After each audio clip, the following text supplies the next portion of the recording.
Hi guys, welcome back to my YouTube channel that is Swapna's tutorial. So ನೀವೇನೇ ನನ್ನ ಚಾನಲ್ಗೆ subscribe ಆಗಿಲ್ಲ ಅಂದರೆ ಪ್ಲೀಸ್ ಸಬ್ಸ್ಕ್ರೈಬ್ ಆಗಿ, ವೀಡಿಯೋಸ್ನ ಲೈಕ್ ಮಾಡಿ, ಶೇರ್ ಮಾಡಿ, ಹಾಗೆ ಕಮೆಂಟ್ ಮಾಡಿ. ಸೊ ಇವತ್ತು ನಾನು ಮಾಡ್ತಿರೋ ಸಬ್ಜೆಕ್ಟ್ ಯಾವುದು ಅಂದರೆ 4th ಸೆಮ್ BComನ ಸ್ಟಾಕ್ಸ್ ಆ್ಯಂಡ್ ಕಮೋಡಿಟಿ ಮಾರ್ಕೆಟ್ ಅಂತ ಹೇಳಿ. ಸೊ ಈ ಒಂದು ಸಬ್ಜೆಕ್ಟ್ನ ಎಕ್ಸ್ಪ್ಲೈನ್ ಮಾಡ್ತಿದ್ದೀನಿ. ಅದರಲ್ಲಿ ಚಾಪ್ಟರ್ 1 ಬಂದುಬಿಟ್ಟು ಇವ್ಯಾಲ್ಯೂಯೇಷನ್ ಆಫ್ ಸ್ಟಾಕ್ ಎಕ್ಸ್ಚೇಂಜ್ ಅಂತ ಹೇಳಿ ಈ ಒಂದು ಚಾಪ್ಟರ್ನ ನೆಕ್ಸ್ಟ್ ಪಾರ್ಟ್ನ ಎಕ್ಸ್ಪ್ಲೈನ್ ಮಾಡ್ತಿದ್ದೀನಿ. ಆಲ್ರೆಡಿ ನಾನು ಈ ಒಂದು ಚಾಪ್ಟರ್ ರಿಲೇಟೆಡ್ ತುಂಬ ಟಾಪಿಕ್ಸ್ಗಳನ್ನ ಎಕ್ಸ್ಪ್ಲೈನ್ ಮಾಡಿ ಅಪ್ಲೋಡ್ ಮಾಡಿದ್ದೀನಿ. ಸೊ ಯಾರ್ಯಾರೆಲ್ಲ ಆ ವೀಡಿಯೋಸ್ನ ನೋಡಿಲ್ವೋ ಒಂದು ಸತಿ ಆ ವೀಡಿಯೋಸ್ನ ನೋಡ್ಕೊಂಡು ಬಂದು ಈ ಒಂದು ವೀಡಿಯೋನ ನೋಡಿ, ಬಿಕಾಸ್ ನಿಮಗೆ ಕಂಟಿನ್ಯೂಷನ್ ಅನ್ನೋದು ಪ್ರಾಪರಾಗಿ ಸಿಗುತ್ತೆ ಅನ್ನೋ ಒಂದು ರೀಸನಿಂದ. ಸೊ ಈ ಒಂದು ವೀಡಿಯೋದಲ್ಲಿ ನಾನು ಕಾರ್ಪೊರೇಟೈಸೇಷನ್ ಆಫ್ ಸ್ಟಾಕ್ ಎಕ್ಸ್ಚೇಂಜ್ ಬಗ್ಗೆ ಹೇಳ್ತಾ ಹೋಗ್ತೀನಿ, ಓಕೆನಾ. ಸೊ ಏನಿದು ಅಂದರೆ ಕಾರ್ಪೊರೇಟೈಸೇಷನ್ ಆಫ್ ಸ್ಟಾಕ್ ಎಕ್ಸ್ಚೇಂಜ್ ಅಂದರೆ ಏನು ಅಂದರೆ it means converting a stock exchange into a corporate organisation under the company law with the professional management. ಅಂದರೆ ಏನು, ಇವಾಗ ಸ್ಟಾಕ್ ಎಕ್ಸ್ಚೇಂಜಸ್ನ ಬರೀ ಟ್ರೇಡಿಂಗ್ಗೋಸ್ಕರ ಯೂಸ್ ಮಾಡ್ತಿದ್ರು ಅಲ್ವಾ. ಸ್ಟಾರ್ಟಿಂಗಲ್ಲಿ ಅವ್ರಿಗೇನೂ ಗೊತ್ತಿರಲಿಲ್ಲ, ಸುಮ್ಮನೆ ಸ್ಟಾಕ್ ಮಾರ್ಕೆಟ್ ಅನ್ನೋದನ್ನೇ ಯೂಸ್ ಮಾಡ್ತಿದ್ರು. ಬಟ್ ಕಾರ್ಪೊರೇಟೈಸೇಷನ್ ಅನ್ನೋದು ಆದಮೇಲೆ ಏನಾಯಿತು ಅಂದರೆ ಈ ಒಂದು ಸ್ಟಾಕ್ ಎಕ್ಸ್ಚೇಂಜ್ ಇದೆಯಲ್ಲ, ಸೊ ಸ್ಟಾಕ್ ಎಕ್ಸ್ಚೇಂಜ್ನ ಇವರು ಕನ್ವರ್ಟಿಂಗ್ ದ ಸ್ಟಾಕ್ ಎಕ್ಸ್ಚೇಂಜ್ ಅಂದರೆ ಸ್ಟಾಕ್ ಎಕ್ಸ್ಚೇಂಜ್ ಏನಿದೆಯಲ್ಲ, ಸ್ಟಾಕ್ ಎಕ್ಸ್ಚೇಂಜ್ನ ಕಾರ್ಪೊರೇಟ್ ಆರ್ಗನೈಸೇಷನ್ ಆಗಿ ಕನ್ವರ್ಟ್ ಮಾಡಿದ್ರು, ಓಕೆನಾ. ಅಂಡರ್ ದಿ ಕಂಪನೀಸ್ ಲಾ ಮತ್ತು ವಿತ್ ದ ಪ್ರೊಫೆಷ್ನಲ್ ಮ್ಯಾನೇಜ್ಮೆಂಟ್ ಇವರಿಂದ ಏನಾಯಿತು ಅಂದರೆ ಕನ್ವರ್ಟ್ ಆಗುತ್ತೆ ಸ್ಟಾಕ್ ಎಕ್ಸ್ಚೇಂಜ್ನ ಕಾರ್ಪೊರೇಟ್ ಆರ್ಗನೈಸೇಷನ್ ಆಗಿ, ಓಕೆನಾ.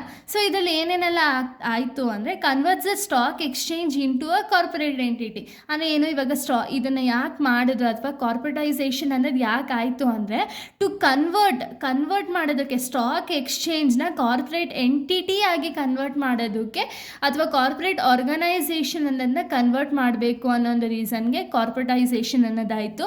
Next it separates ownership, management and trading rights. So ಇದರಿಂದ ಏನೇನೆಲ್ಲ ಆಯಿತು ಅಂದರೆ ಓನರ್ಶಿಪ್ ಅನ್ನೋದು ಸಪ್ರೇಟ್ ಆಯಿತು, ಮ್ಯಾನೇಜ್ಮೆಂಟ್ ಸಪ್ರೇಟ್ ಆಯಿತು, ಹಾಗೆ ಕಾರ್ಪೊರೇಟ್ ಒಂದು ಟ್ರೇಡಿಂಗ್ ರೈಟ್ಸ್ ಏನಿದೆಯಲ್ಲ ಅದು ಕೂಡ ಒಂದು ಸಪ್ರೇಟ್ ಆಯ್ತಾ ಹೋಯಿತು, ಓಕೆನಾ. ನೋಡಿ, earlier stock exchange were run as a mutual associations of brokers. ಅಂದರೆ ಏನು, ಫಸ್ಟೆಲ್ಲ ನಾವು ನೋಡೋದಾದ್ರೆ ಯಾರು ಒಬ್ಬರು ರೆಕಗ್ನೈಸ್ಡ್ ಬ್ರೋಕರ್ ಇರ್ತಾರಲ್ಲ, ಇವ್ರ ಅಂಡರಿಂದನೇ ನಾವು ಸ್ಟಾಕ್ಸ್ಗಳನ್ನ ಸೆಲ್ ಮಾಡಬೇಕಿತ್ತು ಅಥವಾ ಬೈ ಮಾಡಬೇಕಿತ್ತು. ಸೊ ಇದು ಬಂದ್ಬಿಟ್ಟು ತುಂಬ ಲೆಂತಿ ಪ್ರೋಸೆಸ್ ಅಲ್ವಾ, ಲೆಂತಿ ಪ್ರೋಸೆಸ್ ಆಗಿರುತ್ತೆ. ಹಾಗೆ ನಾವು ಬ್ರೋಕರ್ಸ್ನ ಹುಡ್ಕೋದು ಆ್ಯಂಡ್ ಅವರು ಟ್ರಸ್ಟೆಡ್ ಇದ್ದಾರಾ ಇಲ್ವಾ ಅಂತ ಹೇಳಿ ಸ್ವಲ್ಪ ಭಯ ಇರ್ತಿತ್ತು. ಬಟ್ ಇದಾದಮೇಲೆ ಏನಾಯಿತು ಅಂದರೆ ಇದಾದಮೇಲೆ ಕಂಪ್ಲೀಟಾಗಿ ನಮಗೆ ಸ್ಟಾಕ್ ಮಾರ್ಕೆಟ್ದು ಒಂದು ಸೆಲ್ಲಿಂಗ್ ಆಗಿರ್ಬೋದು, ಬೈಯಿಂಗ್ ಆಗಿರ್ಬೋದು, ಇದೆಲ್ಲ ಕೂಡ ಈಸಿ ಆಯ್ತಾ ಹೋಯಿತು, ಓಕೆನಾ. Next it helps to improve the transparency and accountability. So transparency ಮತ್ತು ಅಕೌಂಟಬಿಲಿಟಿ ಏನಿದೆಯಲ್ಲ, ಸೊ ಇದು ಇಂಪ್ರೂವ್ ಆಯ್ತಾ ಹೋಯಿತು, ಓಕೆನಾ. ಫಸ್ಟ್ ಕಂಪೇರ್ ಮಾಡಿದ್ರೆ ಒಂದು ಕಾರ್ಪೊರೇಟೈಸೇಷನ್ ಆದಮೇಲಂತೂ ಇನ್ನೂ ಜಾಸ್ತಿ ಇಂಪ್ರೂವ್ ಆಯ್ತಾ ಹೋಯಿತು.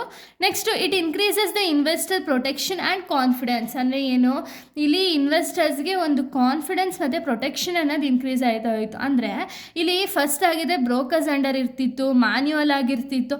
ಅವಾಗೇನಾಯ್ತಿತ್ತು ಅಂದರೆ ಅವ್ರಿಗೆ ಟ್ರಾನ್ಸ್ಪರೆನ್ಸಿ ಅನ್ನೋದು ಇರಲಿಲ್ಲ, ಹಾಗೆ ಅವ್ರ ದುಡ್ಡು ಸೇಫ್ ಇದೆಯಾ ಇಲ್ವಾ ಅಂತಲೂ ಕೂಡ ಅವ್ರಿಗೊಂದು ಕಡೆ ಭಯ ಇರ್ತಿತ್ತು. ಬಟ್ ಯಾವಾಗ ಕಂಪ್ಲೀಟಾಗಿ ಡಿಜಿಟಲ್ ಆಯ್ತಲ್ಲ, ಸೊ ಡಿಜಿಟಲ್ ಆದಮೇಲೆ ಏನಾಯಿತು ಅಂದರೆ ಅವ್ರ ರೆಕಾರ್ಡ್ಸ್ಗಳನ್ನ ಪ್ರಾಪರಾಗಿ ಮೆನ್ಷನ್ ಮಾಡ್ತಾರೆ.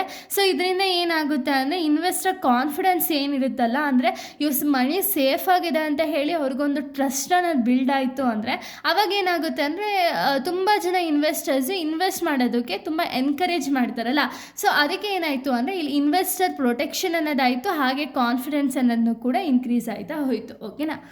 Next allows the stock exchange to adapt the modern technology. ಅಂದರೆ ಒಂದು ಸ್ಟಾಕ್ ಎಕ್ಸ್ಚೇಂಜ್ ಕಾರ್ಪೊರೇಟ್ ಆರ್ಗನೈಸೇಷನಾಗಿ ಕನ್ವರ್ಟ್ ಆದಮೇಲೆ ಏನಾಯಿತು ಅಂದರೆ ಮಾಡರ್ನ್ ಟೆಕ್ನಾಲಜೀಸ್ನ ಅಡಾಪ್ಟ್ ಮಾಡೋದಕ್ಕೆ ಹೆಲ್ಪ್ ಆಯಿತು. ಅಂದರೆ ಇವಾಗ ನಾನು ಆಗಲೇ ಹೇಳ್ದಂಗೆ ಮ್ಯಾನ್ಯುವಲ್ ಆಗಿ ಫಸ್ಟು ಪೇಪರ್ ವರ್ಕಿಂದ ನಮ್ಮ ಒಂದು ಶೇರ್ಸ್ಗಳನ್ನೆಲ್ಲ ಪೇಪರಲ್ಲಿ ರೆಪ್ರೆಸೆಂಟ್ ಮಾಡ್ತಿದ್ರು. ಬಟ್ ಈಗ ಡಿಮ್ಯಾಟ್ ಅಕೌಂಟ್ ಓಪನ್ ಮಾಡಿದ್ರೆ ಸಾಕು, ಕಂಪ್ಲೀಟಾಗಿ ನಮ್ಗೆ ಏನೇನೆಲ್ಲ ಡೀಟೇಲ್ಸ್ ಬೇಕೋ ಎಲ್ಲನೂ ಅಲ್ಲೇ ಇರುತ್ತೆ. ಅಲ್ಲೇ ನಾವು ಬೈಯಿಂಗ್ ಆ್ಯಂಡ್ ಸೆಲ್ಲಿಂಗ್ ಮಾಡ್ಬೋದು. ಅಂದರೆ ಎನಿ ಟೈಮ್ ಎನಿವೇರ್ ಎಲ್ಲೇ ಹೋಗಿ ಕೂತ್ಕೊಂಡು ಕೂಡ ನಾವು ಸ್ಟಾಕ್ ಮಾರ್ಕೆಟ್ ಅನ್ನೋದನ್ನ ರನ್ ಮಾಡ್ತಾ ಹೋಗ್ಬೋದು. ಅಂದರೆ ಶೇರ್ಸ್ನ ಬೈ ಮಾಡ್ಬೋದು, ಸೆಲ್ ಮಾಡ್ಬೋದು ಅಲ್ವಾ. ಸೊ ಈ ರೀತಿ ಮಾಡರ್ನ್ ಟೆಕ್ನಾಲಜೀಸ್ನ ಅಡಾಪ್ಟ್ ಮಾಡ್ಕೊಳ್ಳೋದಕ್ಕೆ ಹೆಲ್ಪ್ ಆಗುತ್ತೆ. Next major exchanges like BSE, NSE follow the corporatisation structure. ಅಂದರೆ ಇಲ್ಲಿ BSc ಆಗಿರ್ಬೋದು, NSc ಆಗಿರ್ಬೋದು, ಇವರೆಲ್ಲನೂ ಕೂಡ ಈ ಸ್ಟ್ರಕ್ಚರ್ ಅನ್ನೋದನ್ನ ಫಾಲೋ ಅಪ್ ಮಾಡ್ತಾ ಹೋಗ್ತಾರೆ. ಹಾಗೆ ಇದನ್ನು ಯಾರು ಕಂಟ್ರೋಲ್ ಮಾಡ್ತಾರೆ ಅಂದರೆ ಸೆಬಿ. ಸ್ಟಾಕ್ ಮಾರ್ಕೆಟ್ಸ್ನ ಯಾವಾಗಲೂ ಕಂಟ್ರೋಲ್ ಮಾಡೋದು ಸೆಬಿ. ಓಕೆನಾ? ಸೊ ಇಷ್ಟು ಈ ಒಂದು ಟಾಪಿಕ್ ಆಗಿದೆ. ನೆಕ್ಸ್ಟ್ ವೀಡಿಯೋದಲ್ಲಿ ನಾನು ಬೇರೆ ಟಾಪಿಕ್ನ ಎಕ್ಸ್ಪ್ಲೈನ್ ಮಾಡ್ತೀನಿ. So thank you guys, thanks for watching.